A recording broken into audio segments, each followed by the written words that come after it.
Heat of reaction. What is heat of reaction? Definition. Drew. Quantity of energy released with reaction. Yeah. It's that quantity of heat or energy, right? Those two terms, guys, are synonymous. So it's the amount of heat or energy. You said either released or absorbed? Right. So it's dealing with either releasing it or absorbing it, depending on the type of reaction that you have in a reaction. So really, we've already learned about this. We learned about this last week, guys, when we started doing calculations. Okay. Now it's just the definition that goes along with it. So all those heat calculations, energy calculations that we did last week, we're talking about heat of reaction. Enthalpy. What is enthalpy? Again, a definition. I believe it's one of your vocab terms you need to know. Yeah. So really, guys, it's the heat content or the amount of heat you have in a system. So it's that heat content in a system at a constant pressure. Okay? What's the symbol for enthalpy? Delta H. Now, is it capital or lowercase h? It's capital, right? And a lot of times you will see it with that delta sign. What does delta mean? Change, okay? Endo or exo? If you have an endothermic reaction, what is your delta H going to be? Positive or negative? Yeah, positive delta H is endo. Exothermic is a negative delta H then. Okay? Heat of formation. Heat of formation. Heat of formation.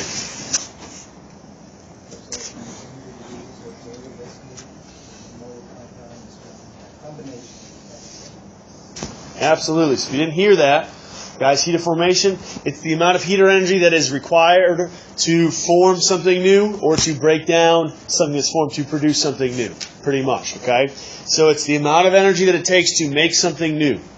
It's really kind of, in a nutshell, what it is. I'm not going to write it up there. It's a little bit longer for space. Now, stability, okay, when we talk about stability, we are looking for how it's related to heat of formation. So, when we're dealing with stability, guys, if something is stable or unstable, does it have a big, what type of delta H is it?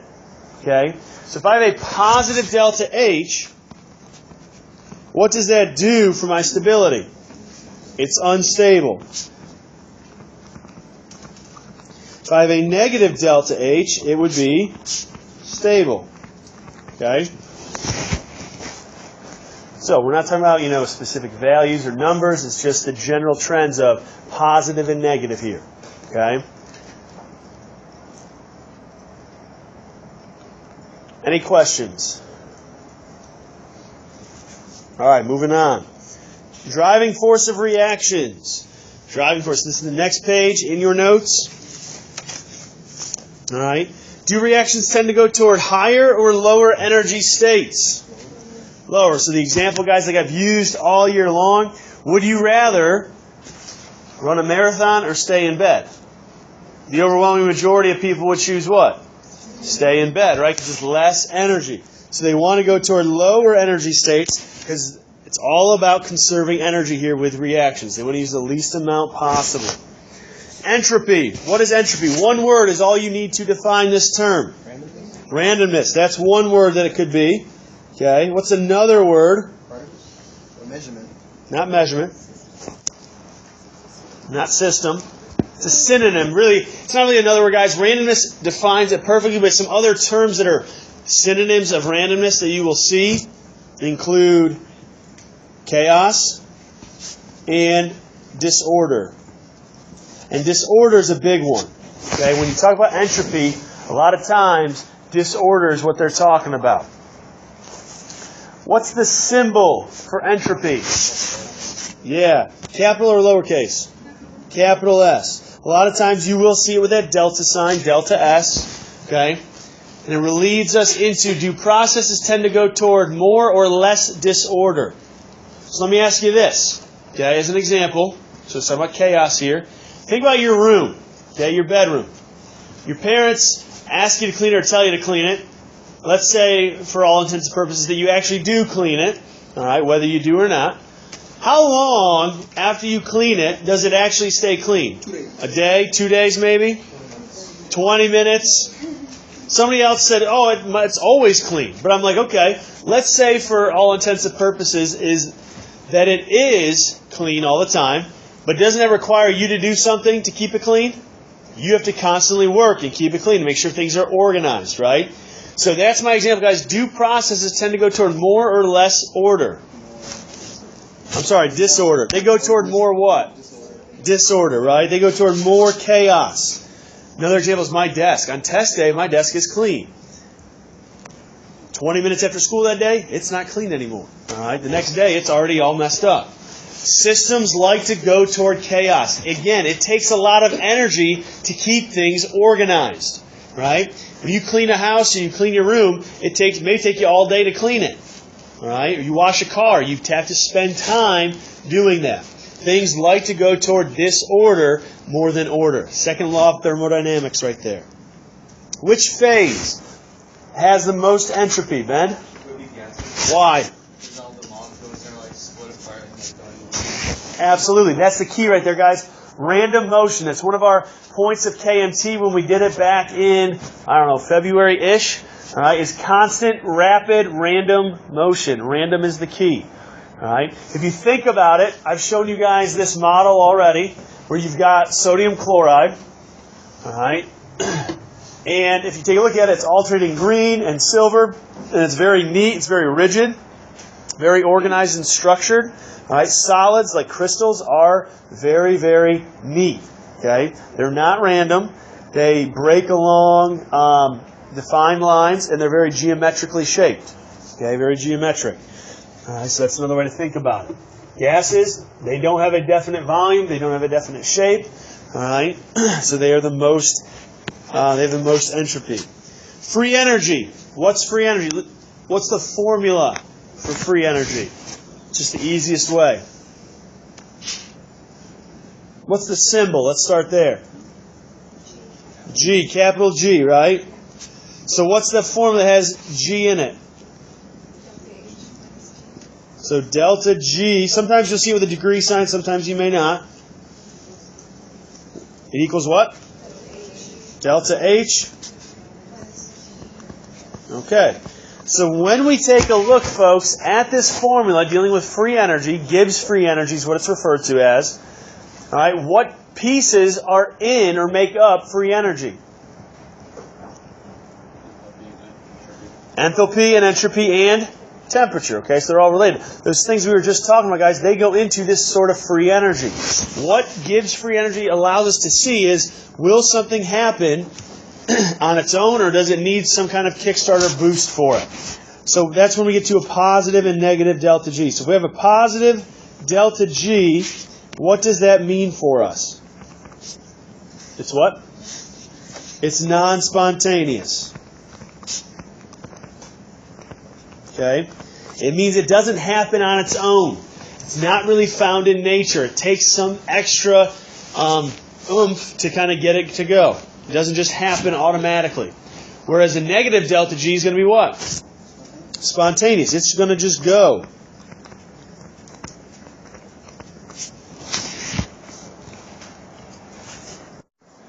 Reaction process is next. Completion.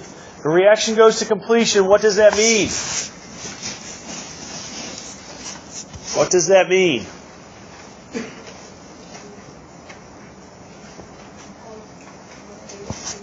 Yeah, it means all of one reactant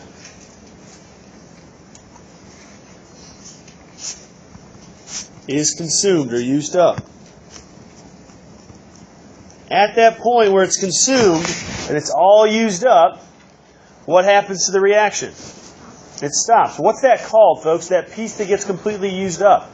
This is a review question for us. Limiting reagent. The limiting reagent, right? We talked about that a while ago. We did some calculations with it.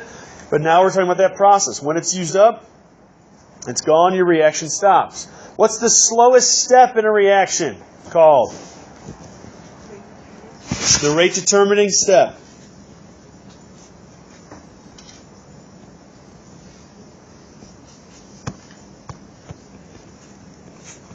Or the rate limiting step. You may see both. Limiting and determining mean the same thing. Your reaction can only go as fast as the slowest step. Okay? Your reaction is like you're only as strong as your weakest link. Same kind of idea. You're only as fast as your slowest step in your reaction. Homogeneous reaction, heterogeneous reaction. We've talked about those two terms throughout the year. Now, I'm not asking you right now to answer the question as to what those are. What does homogeneous just mean in general? Same. Heterogeneous means different. Now, when we apply it to a reaction, what's the piece that we're really interested in here that we're looking at? The reactants, okay? That's what this right here, folks, is referring to. That's the star. So when we're identifying, or you're trying to figure out, do I have a homogeneous or heterogeneous reaction, you're only looking at your reactants, not your products. Okay? And specifically, what are you looking at? Their what? States of matter. You're looking to their states of matter. That's what this bullet point over here is, these stars off to the side. If they are the same states of matter, what type of reaction are they? Yep, homogeneous. So same states of matter.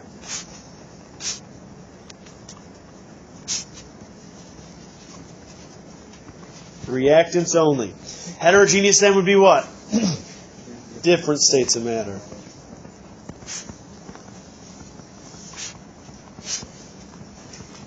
And again, it's only reactants that you look at. Make yourself a note, highlight it, star it, whatever you need to do. You're only interested in reactants. The reaction process. Now, we've talked about some of these terms before. Okay?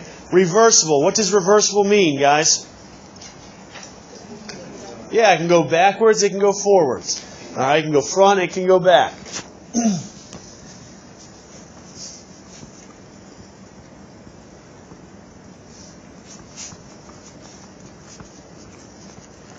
All right, intermediate.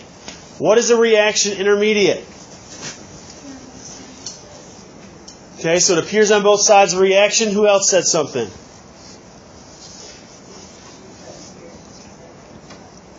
Exactly, and that's exactly kind of what Maddie summarized it as, is that it appears on both sides of a reaction, guys. So we're going to get into a reaction process here in just a minute, talk about the reaction mechanism. Reactions are not as simple as that we've seen all year long. Okay, there are multiple steps to get to your overall product that you're trying to get to.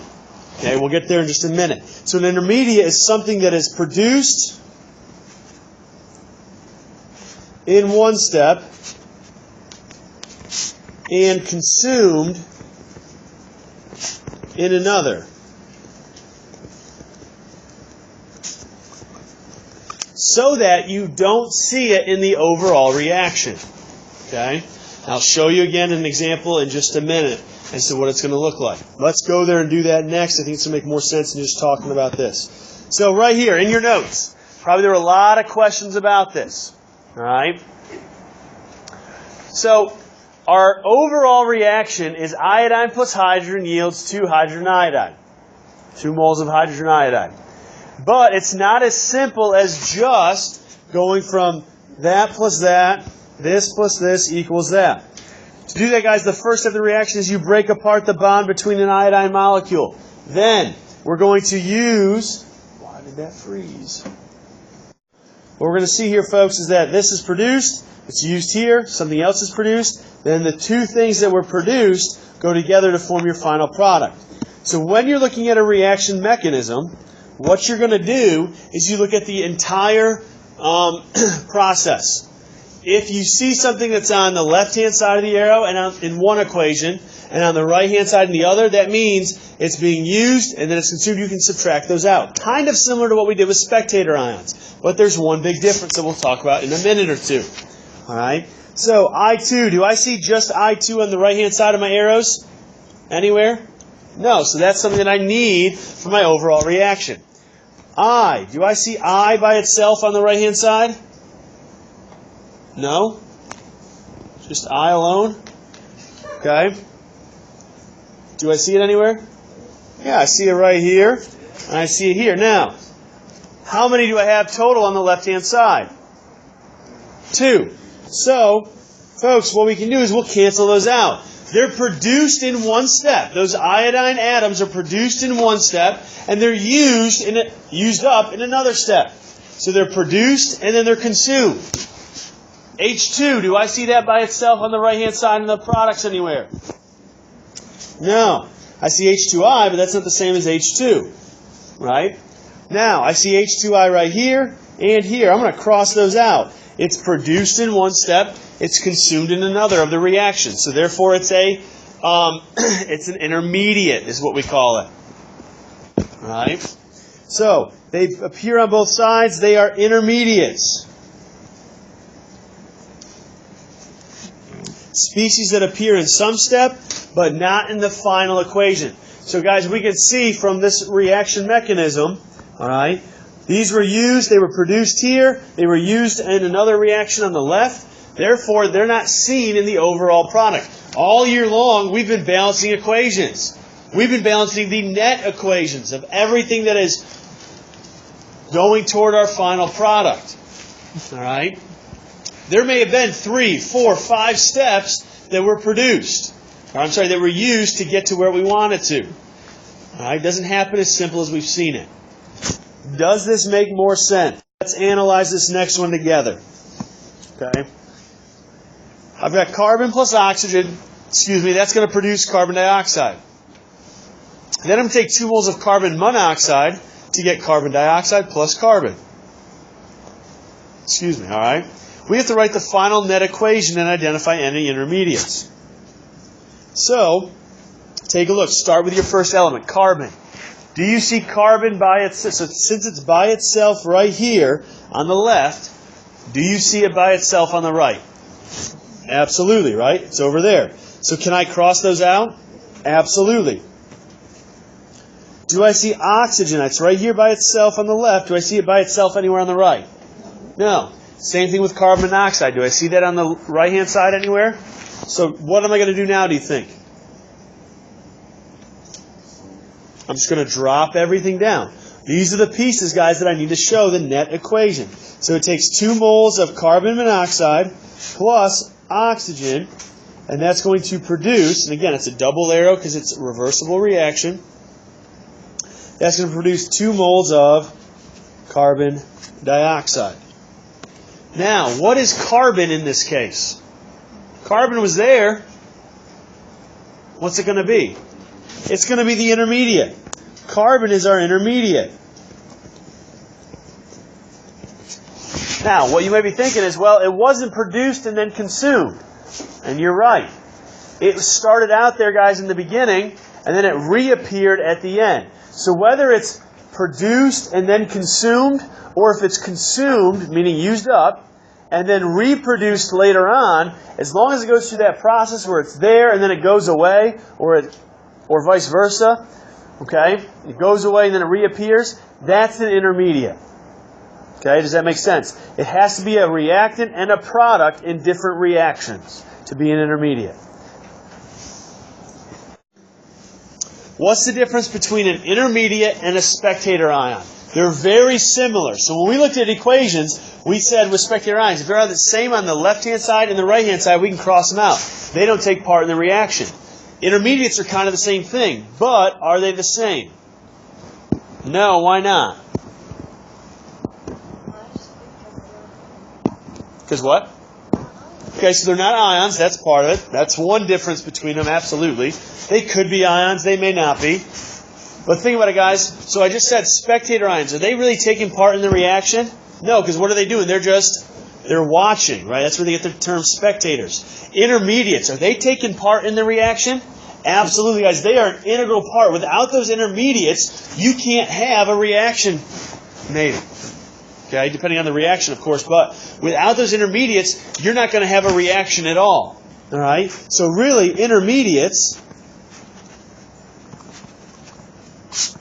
take part Spectator ions don't.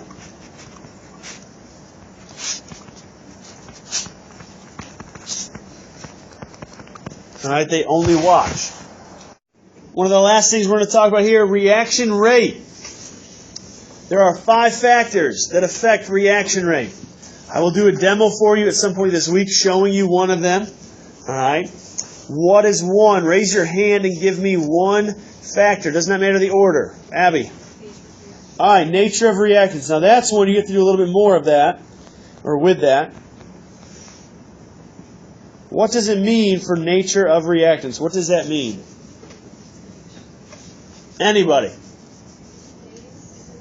Phase, yeah, the state of matter, absolutely.